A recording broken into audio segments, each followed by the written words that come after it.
I mean, I think the reason why the videos are blowing up the way that they are is just because they're not sales oriented. They're just me giving the honest to God truth and advice. And the 99% that just take the video and never call and just take the information and run with it, doesn't bother me. I'm happy that I could help them.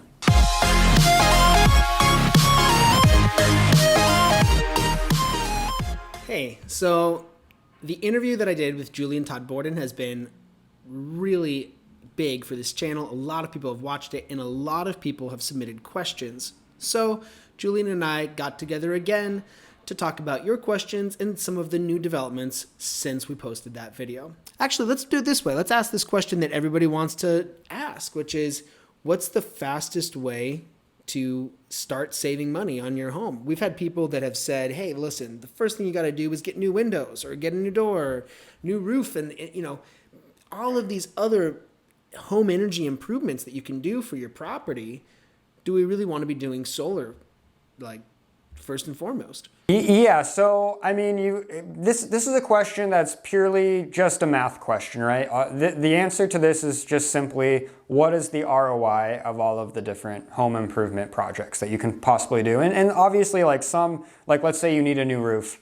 Obviously, you have to have a roof, right? You know, so there are some things that are you know, more like needs versus more luxuries in terms of home improvement projects, but generally speaking, there's nothing that is going to ROI at about a 20%. You can't even get that in the stock market. So, you know, there's no way that a garage door or a front door or new windows or anything is going to pay for itself in a matter of 5 to 6 years, even oftentimes less than 10 years. It's very unlikely. So obviously, like, you need a roof, you need windows, you need walls. Like, there are certain things that, like, you have to have. You know, obviously they're arguably more important than having solar. But if you've already done all of the necessities for your home and now you're just strictly looking at, hey, we want to add value to our home, save the most money, you know, where's a good place to, you know, park our earnings and grow our wealth? And solar, considering it's a 25-year product, like I said, it pays for itself most of the time in less than 6 years in California. It's going to pay for itself 5 to 6 times over its life. That means that if your solar system costs you a net of $20,000, let's say the gross is around 30, it nets out into the low 20s. That means that you're going to save over $100,000 over the course of the lifetime. So you can come up with something else that does that and tell me. I don't claim to be a genius salesperson or anything. I just wanted to position myself with a really easy, no-brainer product to sell. What about batteries versus generators? Like, we've had a lot of people talking about generators on my channel. Yeah, so when it comes to batteries and generators, you know, sometimes the solar salesperson's not always going to give you like the best answer because they want to sell you a battery, and most solar companies aren't really set up to do generators as well. That's kind of like its own thing. Sometimes they do, but most of the time it'll be a generator specific installation company. So if you have room, you're worried about sound, you're not worried about sound, you want the most bang for your buck, a generator is usually going to be a better route. Batteries are great, but they're very expensive for what they give you. You need 2 batteries, like 2 10 kilowatt hour units just to start up an AC system most of the time. So now you're in for 2 batteries, which most of the time is at least 26, 27, 28 grand. So they're very expensive for what they do. Most people ask about them and think that they need them, but depending upon which state they're in, you know, if they have a really great net metering program and they're not dealing with constant blackouts, then just solar only is going to be your best bet. But in terms of, you know, if you need backup, which route should you go? Every scenario is unique, but if you haven't thought about a generator yet and you were thinking, oh, I just need solar and batteries, know that for under $10,000, you can probably get a generator that gives you more power than 2 batteries combined, which is going to cost you a net of over $20,000. So you just get a lot more bang for your buck if you have the room for it. One more question about batteries. Is it true that if you've got solar panels you're still on the grid, and if the grid goes down, in other words, if there's a power outage, then you will also lose access to your solar panel energy. Yes, so that is what the backup battery or generator is for. Short answer, if there's been, let's call it a car crash 3 blocks away and the lines are, being repaired, the linemen have to have no electricity flowing through the line. And so in order to ensure that the line is safe, all of the systems in the area or wherever the grid went out will also automatically turn off. If you have a battery, you can go into a mini microgrid scenario. You can have power, but solar only with the grid going out results in you having no power. Let's talk a little bit more about saving money and how you can save money on your bill. A lot of people have asked about it, and a lot of people have come up with other ways that you can reduce your spend every single month by doing things other than solar. I've had people talk about replacing your windows, your doors, insulation, solar water heater, and even an AC and heating system. So if you are trying to just make a home improvement decision that's going to help you save as much money as soon and as fast as possible, is it necessarily that solar is always the first thing you want to go with? So it really depends upon your specific scenario, right? Because let's say, like a few of the things you mentioned, insulation and windows, for example, those are 2 really common home improvements that people are doing to try to decrease their electrical costs. So, like if you get new windows, right, there's multiple benefits, right? It's not just about the energy savings. Maybe they look nicer, they're more beautiful, energy, obviously the energy efficiency, but, maybe it's also security, just overall, it's gonna raise the home value. So, like if you need that and that's like the first thing you have to do, then by all means, like maybe you should get the windows done first. But in terms of saving the most money, how much are the double pane windows really going to decrease your bill? Maybe it's 10%, maybe 20% at most.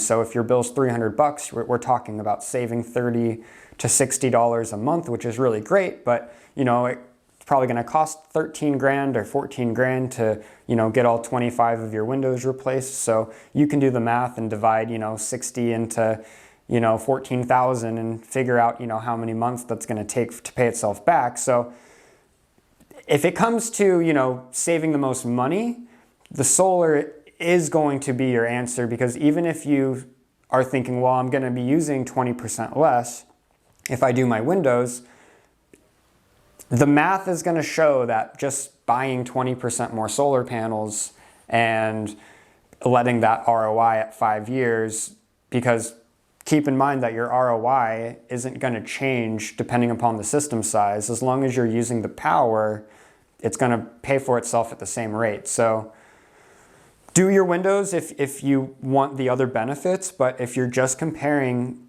what is going to give you the best return on your investment, you have to look at payback periods and ROIs. And so you just have to subtract what that window is going to, decrease your electric bill by, and then divide that savings into the cost. And that's simply what you can do with any energy efficient home improvement project to figure out the true payback period. In case taking a look at how to figure out those numbers, how to look at the return on the investment, the ROI, is something that you want help with. I know I've done a video where I did the ROI of my own system. Julian, you've done a video about that as well, right? Yeah, a few years ago, yep. Okay, so what we'll do is we will leave descriptions to both, or links to both videos in the description if you would like more help with that. So what I'm gonna do is put up my bill, and I've got a few pieces of information here, or a few bills over the last couple of years that I've had my solar panels. Julian, why don't you just tell us a little bit about this bill? When you see this, what are you looking at? Is this a good bill? Is this bad? Like, what are some things that I should be paying attention to when I'm looking at my solar bill? So for your specific case, Ben, remind me if I'm wrong here, but so this home is in San Diego and you're currently on the East Coast, right? Yeah, so We are a military family. We keep moving around all over the place. While we were living in San Diego, we had our solar array designed to support our Tesla. So we wanted to be able to charge our car. Of course, living there, we wanted to be able to support all of our needs. At this time, we rent it as a vacation rental. So our needs aren't the same, or at least the needs for the property aren't the same as they used to be. And that is going to be reflected in this bill. But go ahead and tell us about what you see. So most of the time before you go solar and you are looking at your usage graph, the bottom line would be zero, because obviously you're only ever going to use power. When you go solar, the zero line now is in the middle of the graph, because any month that you see the bar is going down into the negatives, that represents backfeeding into the grid. So right now what's going on with your system, Ben, is your system is oversized for the current usage, at least. So basically, in all the months except for January and February, you're backfeeding the majority of the time. And so luckily with net metering 2.0, the credits that you're building up in the summer months and the fall and any month other than January and February, that is going to apply to the January and February bill. And then at the end of the year, when you get your true up, Ben, remind me about how much you paid last year? I didn't pay anything. So at this point, my bill is a negative amount, and it just gets credited to the following year. Yeah, so unfortunately, if you ask for cash money at the end of the year, they're only going to give you cents on the dollar. So it's best to apply that credit to the next year, which is what you did. And so, yeah, you're overproducing to the point where you literally don't have any bill at all. It's actually, there's actually so many extra credits building up that it's taking the non-bypassable charges out of play, which normally you can't really get out of that $10 a month connection fee, but you're actually building up so many extra credits, even at the wholesale value, that it is adding up to be at least $120. And to be clear, like, people watching this, you probably don't want to aim to be in my position, because while it's great to not have to pay these bills, I have paid for these solar panels, and so that was a cost, and I'm not using them. Let's talk more about costs. So something that I've gotten a lot is questions about a roof. Is it necessary to get a new roof before you get a new system? And exactly how much does this cost? Stacking up, well, you got to get a new roof first, you got to get a new system first, now you got to get a battery first. I mean, I've got a little bit of experience that myself. I can talk about my new roof, but Julian, what's your response to like all of these things that you've got? At some point, it's like, well, it's totally unmanageable. We can't do that. It's definitely kind of a sticky point because obviously people are looking to do solar to save as much money as possible, and then if they're thinking, oh well, I have to spend 20 grand on a new roof, that kind of doesn't make the deal feel as sweet anymore. So it's a tough situation. The reality is that you have to just kind of think about it in black and white. A lot of people get emotional when they factor in the roofing having to be done. But and my personal rule of thumb, which is flawed logic, I will openly say it's flawed logic, is I usually tell people that if they think their roof has about 10 years left in it, they should probably leave it. And if it has more, or if it has less, then it's probably good to just get it done. But in reality, you have to just think of it the same way as the first question, which is, is the money going to pay for itself or going to avoid later costs? And uninstalling your system later, 5 years down the road or 6 years down the road, it may cost 5, 6, 7, 8, 9 grand. Ben, I think you said you had to get your new roof redone, right? And how much did your solar cost to get uninstalled? So let me tell that story, because when we bought our house, I knew that we wanted to get solar. We were in San Diego, and that was one of my first priorities, to just not have to worry about an electric bill. So, of course, when we bought the house, we had someone come out and look at it, and they looked at the roof and everything else, and they said the roof, like you said, was in acceptable condition, like not new, not brand new, but like not terrible. It would last for a few more years. We wanted the house really badly. We didn't look or push much more. Maybe we should have, because we wanted to go solar. So I got all these solar quotes, and I had solar installed, and I did have a leak actually almost immediately after my panels were installed, and I thought it was because of the installation. So I called Tesla, and I had Tesla come out, and they fixed the leak. I actually did a whole video about that. I was very impressed with their service. They said that the leak was not due to the installation, but it was just due to the roof. And well, I didn't really, think too much of it. I have a flat roof, and I had a flat roof as a kid growing up. My parents had to replace the roof. But a couple of years went by, we kept getting these leaks. So finally, I had roofers come out and look at it. And what the roofers said was not nearly the same as what they had said when I was buying the house. The roofers were like, this is terrible. This looks like it was done as a do-it-yourself job. I mean, they pointed out all these problems. Now, I don't know. I mean, a lot of contractors do that. In order to get a job, they point out every single problem, but I was a little ticked because we had to get a quote that included uninstalling and storing the system and reinstalling the system. So I think I ended up paying about $6,000 or $7,000 extra just because of the solar installation. Now, do I regret it? Here's the thing. I had the solar installed. During the time that the solar was installed, I wasn't paying any electric bills. And by the time I had the roof installed, I had time to build up my savings in order to pay for a new roof. So in one way, I sort of spread out the expenses, but then of course I ended up spending all that extra on installing the system and reinstalling it. So we were able to pull it off in the end. Probably could have saved money if we had all the cash up front. But the fact of the matter is, when I had my solar installed, I didn't have that much. I didn't have enough to do solar and a roof.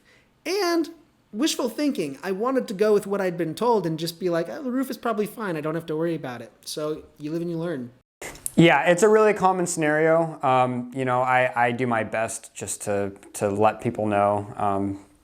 As soon as I get the roof report back, and the condition report, if it's good to go. And sometimes it ruins, the project for someone, but really you're just helping them not get too deep before they have to accept the reality, which you always have to accept the reality eventually when it comes to your roof. So I like to just tell people up front and just be very honest about the scenario that lies ahead. It's still going to save you money if you do it right, but you can maximize your savings by strategically, doing some things, in certain orders. So I will say that when I had my quotes for solar, the companies that I spoke to, the first thing they did was they used Google Maps to get an outline of my house, and they used that to build the quote initially before they came out to look at the roof.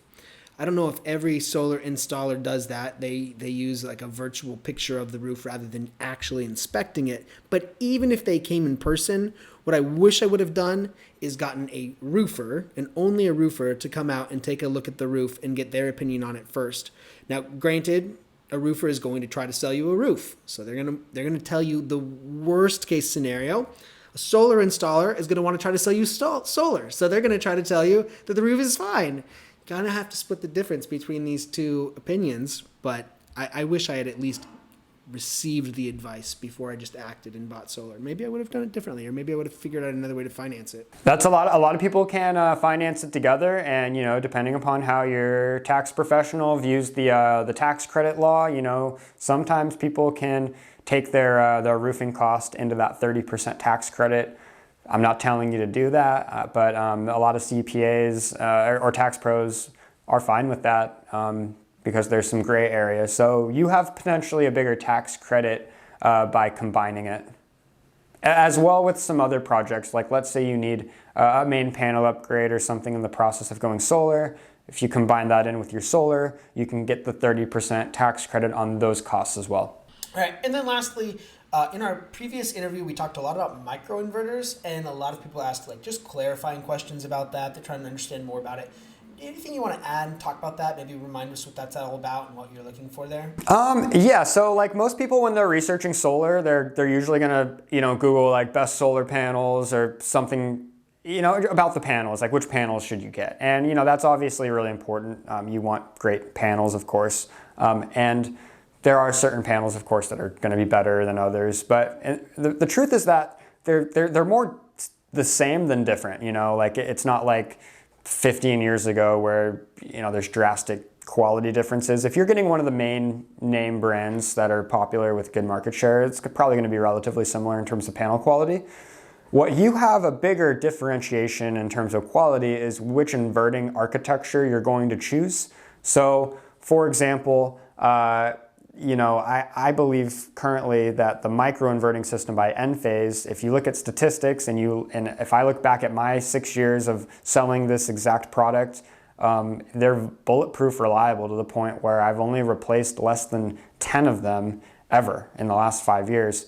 If you look at the centralized inverting systems, which instead of each panel getting its own little inverter, which decentralizes everything and makes it so if there's one failure, it doesn't affect the other panels.